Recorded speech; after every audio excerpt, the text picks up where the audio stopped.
साधारण वर्ष। कालयुग के बाद फिर कृता युग यानी सतयुग आता है और यह काल चक्र चलता रहता है। आज हम द्वापर युग में ले चलेंगे आपको, जिसकी निशानियां आज भी कायम हैं, परंतु डर इस बात का भी है कि ये निशानियां अब इतिहास की किताबों में रह जाएंगी। पंजाब में पठानकोट से 20 किलोमीटर दूर शाहपुर कंडी के पास एक गांव है डुंग।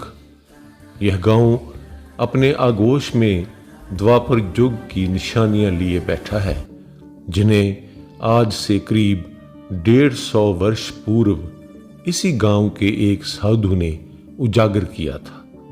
तभी यहां पर शुरू हो गया खोज का काम। शिवालिक की पहाड़ियों में इरावती यानी रावी नदी के साथ साथ बनी 5,500 वर्ष पुरानी गुफाएं मिली हैं, जो 5 पांडवों ने बनाई थी। कौरवों के साथ युद्ध से पहले की बात है। 5 पांडव युधिष्ठिर, भीम, अर्जुन, नकुल और सहदेव द्रौपदी के साथ 12 वर्ष के वनवास पर भारतवर्ष का भ्रमण करने निकल गए थे। तो अब हम आपको यह भी बता दें कि पांडवों को वनवास हुआ क्यों था और किसने दिया था, क्योंकि जिस मंदिर की हम बात कर रहे हैं, यह मंदिर इस वनवास में से ही निकला है। वास्तव में दुर्योधन मामा शकुनी के कहने पे पांडवों को जुए के खेल के लिए चुनौती देता है। पांडव यह चुनौती स्वीकार कर लेते हैं, तो पहले खेल में पांडव द्रौपदी सहित सब कुछ हार जाते हैं। यहीं द्रौपदी का चीरहरण भी होता है और भगवान कृष्ण उसकी लाज बचा लेते हैं। द्रौपदी की हालत देखकर धृतराष्ट्र उससे क्षमा मांगते हैं और द्रौपदी के कहने पर उन्हें सब कुछ लौटा देते हैं और पांडवों को इंद्रप्रस्थ वापस सौंप देते हैं। इस पर दुर्योधन नाराज होता है और शकुनी और कर्ण के साथ सलाह करता है। इस पर दुर्योधन धृतराष्ट्र को 2 विकल्प देता है। वो कहता है कि या तो वे यानी कौरव अब पांडवों पर आक्रमण करें, या फिर दूसरा विकल्प यह देता है कि एक बार फिर चौसर का खेल खेला जाए और इसमें हारने वाले को 12 वर्ष वनवास और 1 वर्ष अज्ञातवास भुगतना पड़ेगा। तो दूसरी बार चौसर का खेल खेला गया और दूसरी बार फिर पांडव हार गए और यह वनवास उन्हें भुगतना पड़ा। और ये जो मंदिर है गुफा में बना, इस मंदिर का विवरण स्कंद पुराण में भी आता है और आज हम आपको इसके दर्शन करवा रहे हैं। यहाँ वे पांडव 12वें वर्ष के अंतले 6 माह तक ठहरे थे।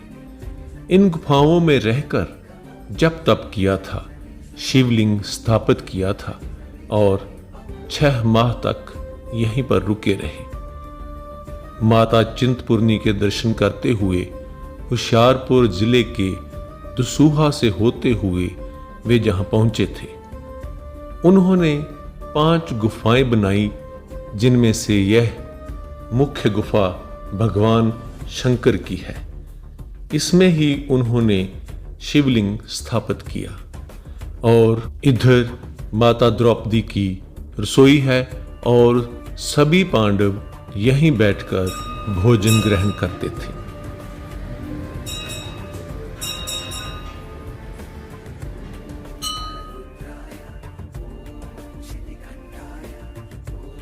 इसके अतिरिक्त इसी गुफा में भगवान शिव की पूरे स्वरूप की यानी सिर से लेकर पांव तक की काया भी प्रकट हो रही है, जो पूरे विश्व में केवल इसी मंदिर में है। इसी गुफा में बड़े भाई युधिष्ठिर का आसन भी है और यहीं बैठकर वे जप तप करते थे। यह अखंड धूना है जिसे तीली से नहीं जलाया जाता और यह तभी से जल रहा है। प्रत्येक प्रभात को इसमें हवन किया जाता है और फिर संभाल दिया जाता है। इसी गुफा में माता कमला देवी, जो दुर्गा देवी, वैष्णवी, लक्ष्मी नाम से जानी जाती हैं, की मूर्ति भी विराजमान है। इसके सिर पर एक नाग देवता जी विराजमान हैं। आपने माता की बहुत सारी मूर्तियां देखी होंगी, परंतु यह मूर्ति मात्र एक ही है और वो भी इसी मंदिर में जिसमें माता के सिर पे नाग देवता विराजमान हो।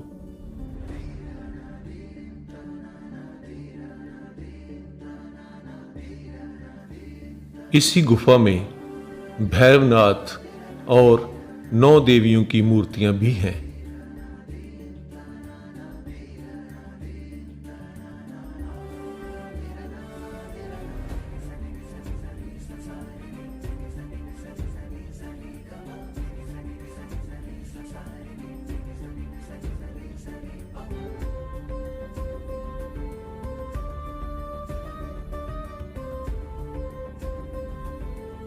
और एक नंदी महाराज की मूर्ति भी है जिसकी पूंछ से भीम लटक रहे हैं। इसका इतिहास भी विचित्र है।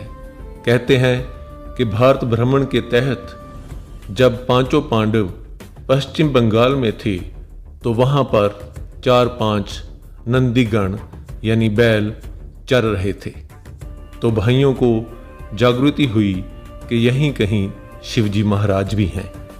तो जब 5 नंदियों में से शिवजी का नंदी पहचानने में दिक्कत हुई तो भीम ने कहा कि भाई, मैं सब भाइयों से कद में बड़ा हूँ, तो मैं यहाँ खड़ा हो जाता हूँ।